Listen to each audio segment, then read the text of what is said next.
Okay, vil du starte ud med at sige, sådan, hvor gammel du er, og hvad du laver af arbejde og i din fritid? Okay. Jeg hedder Svandis, og jeg er 32 år gammel. Jeg er lige flyttet til København, og jeg har boet i Berlin. Men jeg er fra Island, og jeg arbejder som skuespiller. Min fritid, det er mit liv at være skuespiller.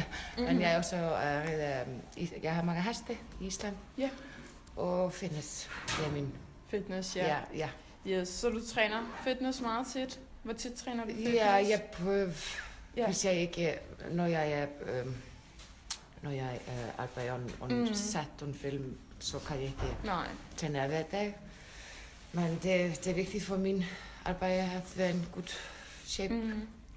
Men ja, 5 til 6 gange i uge. Det er min. Hold op, det er meget. Ja, hvis jeg kan, så går jeg. Ja. Hvorfor vælger du at træne i et fitnesscenter, i stedet for at vælge at træne ude i naturen? Jeg gør blandt.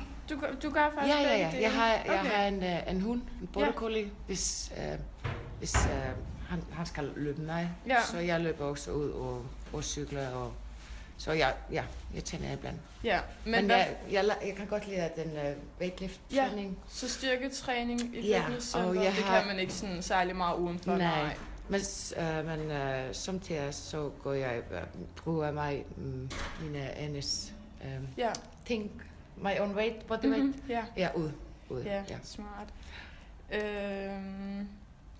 Hvis det går til vej, hvis jeg en sol.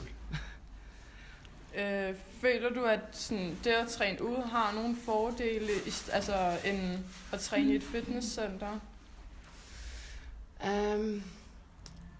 Om sommeren, så har jeg ikke meget lyst til at gå ind og træne i fitnesscenter. Helt klart. Så måske går jeg 2 gange uge. Måske så vejr og sådan noget. Tidligt om morgenen og sent om aftenen.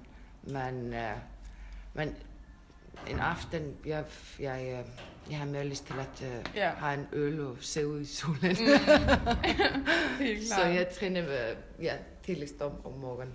Yes. I morgen. Ja, om morgen. Om morgenen, ja. Ved du hvad? Det var faktisk bare det. Okay, var det jo?